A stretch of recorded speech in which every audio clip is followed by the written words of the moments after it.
Unbroken, healing through storytelling.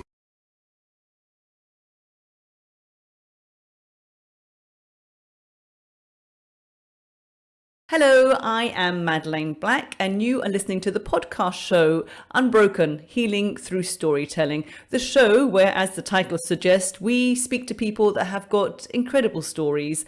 And I really believe in the power that comes when we share our stories. It's so important to have a voice, and my guest today really believes that too. Today, I'm going to be speaking to Judge Rosemarie Aquilina. Judge Aquilina earned her doctorate degree from Western Michigan Thomas M. Cooley Law School in 1984, after earning her Bachelor of Arts degree from Michigan State University in 1979. She is a retired Michigan Army National Guard officer. She is a civilian judge, serving 4 years as Chief Judge and Sobriety Court Judge in the 55th District Court, and now 13 years as a 30th Circuit Court. You need to put your teeth in to say some of this. Judge Aquilina is a law professor and a motivational speaker. She's the author of Feel No Evil, Triple Cross Killer, and All Rise, and her memoir, Just Watch Me, was released December 2020 in partnership with Audible Reese Witherspoon. Judge Aquilina is the mother of 5 children, has 3 grandchildren, and lives in Michigan. Thank you so much, Judge Aquilina, for joining me today. How are you? Great. Such a pleasure to be here and to talk with you especially. You're welcome. So because my show is called Unbroken, the first question that I ask every guest that comes on is, what does the word unbroken mean to you? It means go through every problem with pride, with your head held up, and don't listen to the naysayers. And make sure that when there's a bump in the road, you go over the bump as best as you can and don't fall in the pothole. Yep. And you have definitely had a few bumps in your own life, really, haven't you? So in the UK, you are known for being the judge that sat on the Larry Nassar case. I know in America you've been known for more high-profile cases, but that's really when we heard of you. But I'd like to go back to your childhood a little bit, just to give people some background. So you were really born and grew up with your grandparents and didn't really know your parents until your parents came along when you were just 5 years old, and you felt like you were kidnapped because they took you back to live with them, didn't they? Yes, I was born in Munich and my parents met earlier. My dad went to medical school in Munich. He's Maltese. And then with 2 crying babies, because my brother came 11 months and 2 days later, he couldn't study. So my mother, brother, and I emigrated to live with my grandparents. And I was so young that what happened was that I thought that my parents were my grandparents. I'm sorry, that my grandparents were my parents, because no one said, this is your mom and this is your dad. We all learned by our environment. Mm-hmm. And I didn't see my parents very much. And my mother was working, my father was abroad, and mom and dad became Nunnu and Nunna, which means grandmother and grandfather in Maltese. So when 5 years later, our family was put back together, no one said to me, well, you'll be visiting, but you're going with us because we are your parents. And even if they would have, it's too late, because my bonding was with my grandparents. They were my parents. So there we are, waving goodbye. And I'm feeling like I'm being stolen and kidnapped. And I felt that my whole life. And what we need to always do is to give children explanations, voice, let them ask questions, and answer them honestly. And everyone in my family who I've told this story to since I was a very small child just says, well, you were stupid. Of course they were your parents. Well, I wasn't stupid. We should never tell anybody that they're stupid for asking a question or for not knowing something. We have an obligation to inform people around us as to what's happening and why. Yep. So even from a young age, you saw justice and the reason to be fair to people. Yes. There's one of the things I do in my courtroom, and I did as an attorney, is I spend a lot of time with people when they were clients explaining, this is the law, this may happen, this might not happen, whatever it was, I educated them so they would have a choice in their destiny. And I do that in my courtroom as well. I tell people the consequences of what will happen if if they don't do well on probation. I listen to them, whether they're the victim, for as long as they want me to listen. I also listen to defendants for as long as they want me to listen. And sometimes defendants bring people also to tell me about their background, because when you have the full story of what happened, you can make the most difference. I can then help the victim, provide restitution. I can, and other kinds of assistance. And with defendants, I can get them the right kind of treatment so they don't reoffend. And if I believe, based on the evidence, that they shouldn't be in public, then I put them in lockup for life. It's a hard decision. But when you listen, you figure out what happened. You figure out the missing pieces that no one cared to listen to, like with my own life. And I think those missing pieces make the difference and value human beings.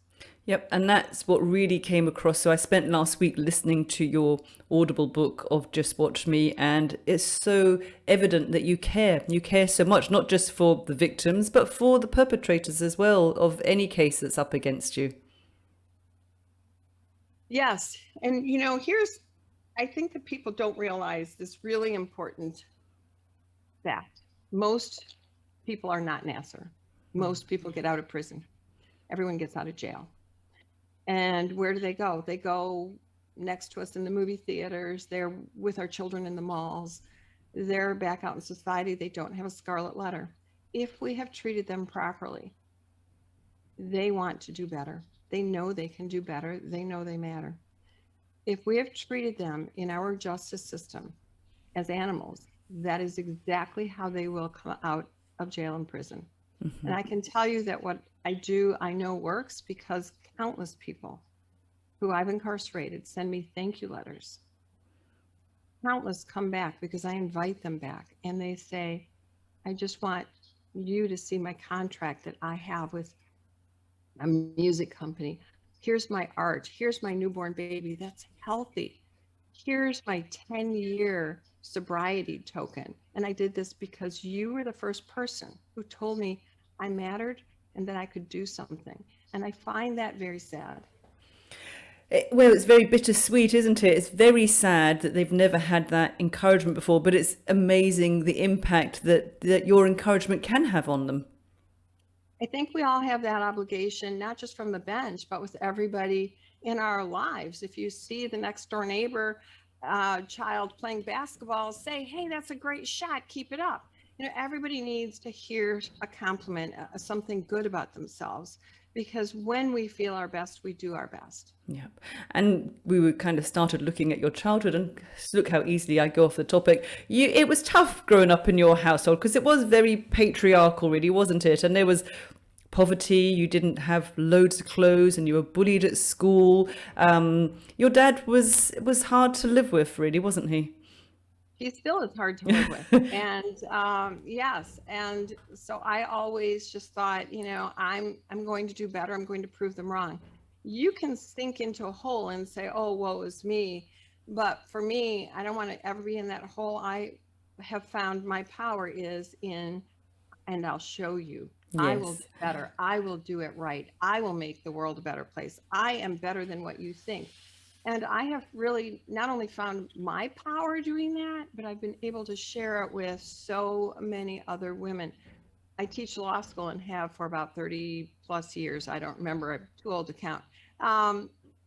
So many women come to me and say, I've been told I can't be a lawyer because I want to have children and I will never amount to anything. I can have the degree, but I won't use it. And I say, I have 5 children. And look at all that I've done. Don't let anybody define you. You can do anything you want to do. You can be who you want to be. And I think that's our life right. That is being your own champion. Authentically be you. Make decisions that promote you and your family, and you will succeed.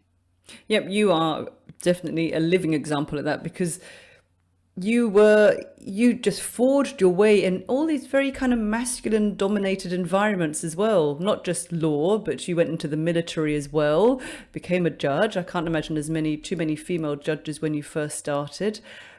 How was that working in these male dominated industries or environments? It's tough. My first job out of law school was in the legislature, and I was hired. I actually had a really good interview, and the senator didn't call me back. So I called him back and made an appointment. And then when I finally did meet with him, he said, "What did you want to meet with me again?" I said, "This is my job. You haven't hired anybody." And he said, "Okay, you're hired." When I started my first day, he said, "Wow, that took a lot to call me." And I said, "Well, you knew it was my job. Why didn't you just give me the job? Why did I have to wait a month? I was getting other job offers," as I said. He said, "Well, you know what? You're a woman, and you have to deal with all these male legislators and lobbyists. And when you called me back, I knew you'd always follow through." And then there was another hurdle where every time I was expected to sit on the Senate floor and testify in committee and do a lot of things. And people would say to me, "Oh, would you get me some coffee?" thinking I was an aide. And I would get the coffee. And you can get mad at those things, but you can also do it with a little bit of class and grace. So I would get the coffee. I've sewn buttons on senators' jackets. I've done things that men would never be asked. Yep. And then I say, now, as an attorney, is there something that I can help you with? And of course, that sets them back. And then in the military, they didn't want me either.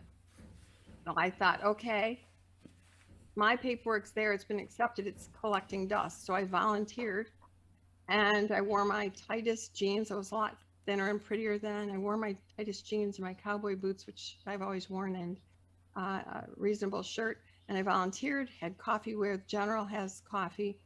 And then by the time I went from that first floor up to the second floor where the JAG office was, the general was screaming at the commander saying, "What is that woman doing here?" And he said, "Look, she volunteered, and her paperwork is somewhere. She's been accepted, but not formally." And the general said, "Get that woman in a uniform." He didn't want me in those tight jeans with all those men around. And so again, I didn't have to sue anybody. What I did is I used my brains and thought, okay, they can't stop me. And I was sworn in, and when I was sworn in, he crossed out 6 years, wrote 8. I said, "Sir, please put 20. I'll stay my 20. And I did. And then he said, "The only thing that would have been better is if you would have been Black," because at that point, they didn't have any minority but me in the JAG office. And so I have had these hurdles with every single job. As a judge, you think that judges aren't bullied? You're at the top of your game. You're not. I am bullied. I've been bullied by the chief judge, who's no longer there, but I'm bullied all the time by males who think they're superior to me, despite being elected to the same bench.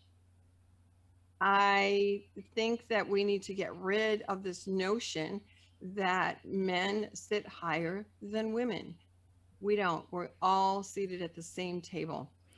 And I just make sure that when I'm seated at that table, I don't let a man overtake my voice or my idea. I speak up, and I make sure that, like the chandelier, I am shining brightly, not just on myself, but on everyone at the table. And I think that that is everyone's obligation. Absolutely. But how do you cope with this sexism? Because that's what it is, isn't it? With a smile, because I always know that in the end, no matter what they say and do, I will rise above it and higher. And I could get mad, and sometimes I do. I put the music on louder. I go cook up a storm. I write. I do, things for self-care. But when I come out of it, I always know that my strength will rise above their weakness, and that what they're doing to me is to pull me down to their level, and I will never sink that low. And I think that keeping your power is the most important thing you can do. The minute you give in to the bullies, you're giving away your power, and mine's not for sale. That's a really good thing, that your power is not for sale. So you do all this work, but alongside that, your own life, you have your parents living with you. You're the mum of 5 kids. Your last 2 that you had were twins when you were 51, I believe. You have a puppy. You have grandchildren. And you're a judge, and you were in the military, and you write fiction, and you've written your memoir. Do you have 24 hours in your day like everybody else? When do you Yeah. sleep? I do sleep, but I just juggle my time the best that I can. My parents are elderly. I never wanted them to go to the nursing home, so we live together. That is challenging. And yesterday, my sister-in-law was over and she said, "Would you have done this again?" And I said, I'm not sure, but I am sure that I never want them to go to the nursing home. So probably as difficult as it is. And it's tough when you live with your parents because at any age, they think that you're still, 5 years old. And in some ways, I have become their parent. And it's difficult being here, but I know it's the right thing to do. So I do a lot of self care when I need to take time. I do. And that's why I write and that's why I paint. And my kids can be difficult as well. So we take time to go out of the house and walk or play basketball and just get out of whatever funk we're in. I think everybody needs to do that. When you take care of yourself, you actually create more than 24 hours in a day. Because when you're not taking care of yourself, you are frittering away valuable time that you're not using. So I don't have any more than 24 hours like the rest of the world. It's a question of how do you use those 24 hours? Do you use them to wallow or do you use them to win? And I also forgot to add that you are a single mum as well. You were married and then you had a relationship, and both of them were tricky, really, weren't they? You later on realized how you had been gaslighted and how you had been abused. So you went down the single mum path when you decided at 51 you wanted to become a mum again. Yeah, I decided that I was doing it alone before anyway, and I wasn't ready to be just a single person. And so, yes, I had IVF and I had twins, and I've learned a lot. And I'm still hoping for Prince Charming and wishing that Prince Charming didn't just live in fairy tales.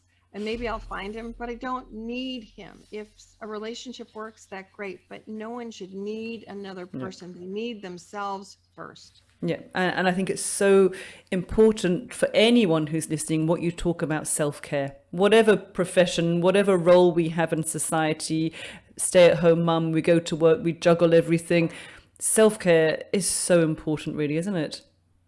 It really is that vacation for yourself, for your brain to say, I'm relaxing and everything's really going to be okay. There's no one that can take a vacation, every month, but you can take a vacation every single day. And that's what I do with all that I do. I write because I can, if I'm mad at someone, like in my latest fiction novel, I was mad at the chief judge. I sat down and killed him off in a book. I would never do that in real life, but it felt really good to do it in the story. And it made me smile. So I took something that was just really horrifying and turning my gut into laughing about it. And I think if we can do that every single day about whatever ails us, I think that is continuous joy in our life and it rids us of the unnecessary pain that every single human suffers. Yeah. And is that how you cope with all that you must hear in your courtroom? Because you must hear the worst of humanity, really. You must hear some pretty awful cases. I see and hear the worst of what people do to each other.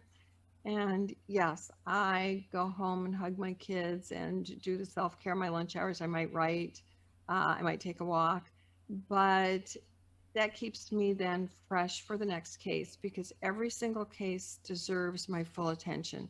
So you have to be fresh. You can't worry about what you heard in the last case. And it's important that we be 100% present, not just for our jobs, but for our families. So the self care every day helps everything we do. Absolutely. So, in the UK, really, we heard about you a couple of years ago when you were the judge on Larry Nassar's case. What made you decide to give the women, you call them the sister survivors, allow Yeah. them all to share their impact statements with him? Because it went on for many days, wasn't it? The sharing of their stories. 7 days. I've always done that since I was a district judge. So I've been a judge now for 17 years. Back then it was, I don't know, 14 or 15 years. But anyway, I have always let everybody speak, and the victims come back and talk to me, or I see them around town and they say, that's helped me heal. It was the first time somebody actually validated me. So I know that it works. And the Nasser case, I didn't know anything about him. I'd never met him. I didn't ever notice him on the Olympics. I didn't watch the Olympics much. My family watches and would say, go watch this person on the vault or on the skis. And I'd see it then. I knew nothing about him. We were just ready to go to trial. I had pulled 800 jurors. We were going to start jury trial. And a couple of days before that, the attorneys came to me and said, would you accept a plea? And they told me what it was. And the prosecutor said, and we want more than just the 7 counts that he'll plead to speak. And I said, that's not a problem. I let everybody speak. And the defense said, everybody. And I said, yes. And they said, well, there's some people we don't want to speak. Like, for example, there was a doctor who was upset with Nasser. And I said, everyone means everyone. So they did a plea agreement that Nasser signed, thankfully, that said a cap of 125. But I've never put a limit. I've never put a time limit. I believe it's the people's court. It is the people's right to speak. So I let everybody speak. I announced I would let everybody speak.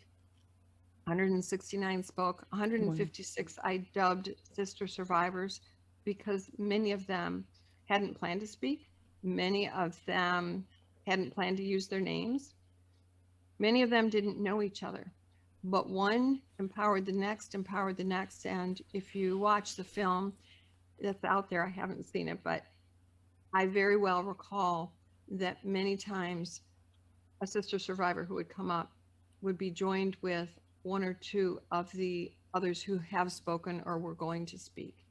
And they would address him and they would say, I am not a number, I am a name. And you could see them and feel them as they spoke to him, taking back their power. And they grew from just tiny little figures to just mountains of strength. And then I chatted with them. And let me just tell you that I was getting calls and texts and emails saying, I'm a therapist, can I help you? And they didn't need any help because each and every time one of them spoke, it was like being handed a new baby and you don't remember the pain, right? You forget the pain. All you see is that beautiful baby. And that's all I saw were 156 beautiful thrivers. And then there were others who spoke. Like I said, there was a doctor who said to him, I'm mad at you. I trusted you with my patients and you failed me. And so it was very taxing, but it was very moving. It was very uplifting. There was so much pain that literally stayed in my courtroom and people walked out happier, lighter, and relieved when they walked out of my courtroom.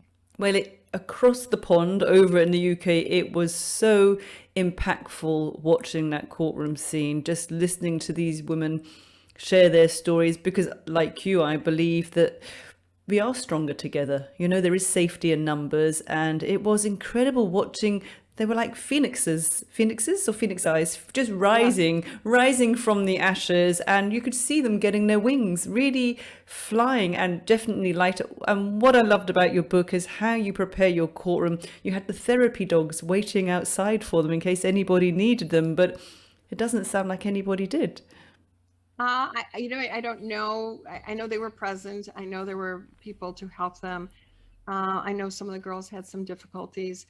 But I did set up the courtroom so that it was safe for the girls, but also safe for Nasser. I was criticized for putting him in the witness chair, but it was safer for him to be there. And otherwise, the girls would have had to constantly turn back to see him because of how the courtroom's set up. And that wasn't fair to him or to them or to the court reporter who has to take down every word. But I also met with 3 different police agencies because they all have their jurisdictions. So that if there would have been a problem, they would have whisked Nasser right out the back door because somebody was ready to attack him. And obviously in one of the other courtrooms that did happen, but my courtroom was set up for safety. And of course, that's my military training that came in there. And I think it really worked. It worked well. Everybody had their place. It was a safe space so that everyone felt that they could speak and be heard and be believed. And as you said, they rose. Yeah, and I think there's nothing more powerful than being heard, listened to, and more importantly, being believed.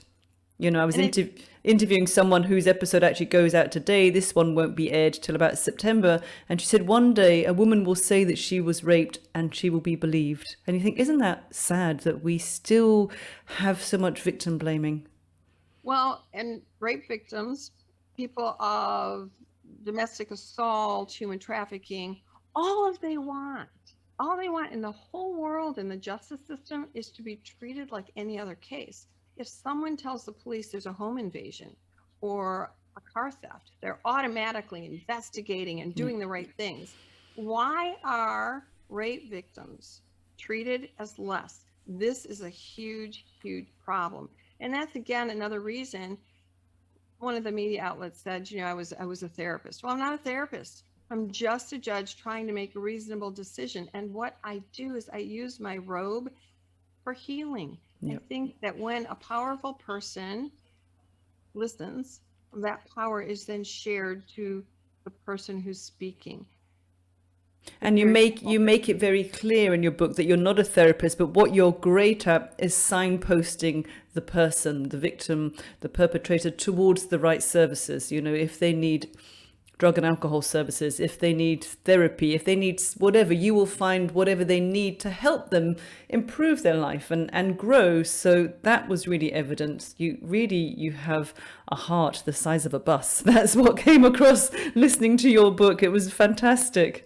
Well, thank you. I think that right now it's a system of injustice and we need to get to a system of justice. I don't know how we got so broken, but it needs to be fixed. And I think people are seeing that, and I'm hoping that we all can partner together, men and women, and people in all places of work, to fix this. And that's why your show is so important. Having these conversations, awareness, will help change the world. Absolutely. Sadly, in the UK, it's almost decriminalised rape because of all cases that make it to court, it's a few percent. I live in Scotland, it's worse than England. Maybe 4 or 5% will end in a conviction. So you think, why would you bother going to court? It's so traumatizing, re-triggering, and likelihood he's going to get off and you won't be believed. So absolutely, there's so many changes that need to be made in courts across the world, really.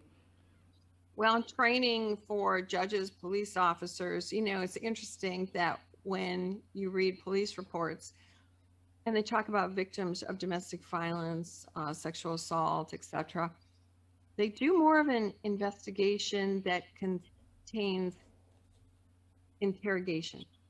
Why would you interrogate a victim of any crime, but especially sexual assault? Absolutely. They need to ask questions about how they can help them, what they can do to make it better, and make the questions, because they do have to ask investigative questions, but make the questions not sound like this person is lying. And if we're not fixing that, then the problem's never going to go away. And I don't want to blame solely police officers, but I've heard judges, colleagues say, well, why were you wearing that? Why were you out so late? We've had the same here. Right? Absolutely. And there's nothing worse. And we know it's not about clothing because we know babies are raped. We know women in burqas are raped. Boys in jeans are raped. It's not what you drank because alcohol doesn't cause rape. 100% of all rapes are really caused by rapists. Nothing else. Nothing else. Yes, it's about power and control. And absolutely. As I've said, we need to retire the word why, because why shames and blames, and ask, what would you like me to do? How can I help? Yeah. And it's a real story. Absolutely. I'm interested in what the response was after the NASA case with you. I heard, and still hear to this day, almost every day, but I heard initially for months and months from thousands of people all over the world, countries I'd never even heard of, saying, wow, we need more judges like you. Thank you for what you've done. I felt like you were talking to me. I felt like the girls were telling my story. And instead of cutting, instead of killing myself, I am seeking help. I know that I matter because you told me I matter. But then there were always a few from some countries and from my own bench, from judges around the world who said, how dare you? You don't deserve to be on the bench. And there were a couple of judges who said to me, to my face, now that you've done this, we all have to do it. We can't do less. And my feeling is if you want to do less, then retire and go pour coffee somewhere, because that kind of attitude we do not need in the judiciary anywhere. Yeah. And I can imagine how healing it was for other people to hear, especially women, young girls that hadn't even found their voice yet. When they saw their vulnerability and their bravery in speaking out, it really, really does encourage other people to find their voice. I think it's fantastic. I just wish we could clone you and put you into courts all over the place. And there were a lot of men who said, I was raped as a boy, or I was, raped as a man, or in the military, or wherever. There's rapes that happen to men all over the place. Yes. And I think in the prison system in America, the statistics of male rape is huge. Horrible. And many of them said, when I saw those little girls tell their story, I told mine. And so I want you to know that you opened the door for me too. And I was just so honored that people felt that.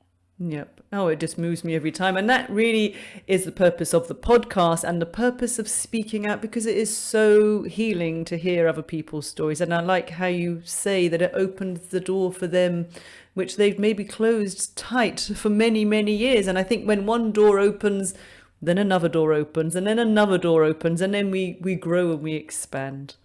Right. When you get into the lesbian, gay, trans, queer, the whole, other culture that people don't want to talk about, they are raped, almost half of them. Yeah. You can just go down the street, and if you have a gay friend or trans, they'll tell you, but the statistics bear it out. And they also came out and said, wow, we're going to talk to. So this problem, it's a systemic problem. It has to change. We have to listen. And all of these crimes against humans, I don't care what your sexual preference is, or your gender, or your religious belief, we are all humans. And we need to get treated equally when we report any kind of crime. And crimes that deal with sex, no one wants to talk about or believe that it happens. Well, it happens. It's probably happening in your neighbor's house. Listen, report, do what you can do. Otherwise, this culture of silence and broken people will remain. And I want to leave this world a better place, a safer place for all of our children. And I'm hoping that everybody partners together for that voice, for that change, and for that safety. Absolutely. I hope my children never know the things that I've known, and the world is a different place. So it just really leaves me, Judge Aquilina, to thank you so much for taking the time out to speak to me. I actually could speak to you all day. I would encourage anyone to listen to your audiobook, Just Watch Me, because you are a force. You really are a force for good, and just so much positivity and light. I just loved it. Thank you so much. Thank you. And just everybody out there, talk, take action, treat yourself with kindness. And I can't thank you enough for spending this time with me and for inviting me to your show.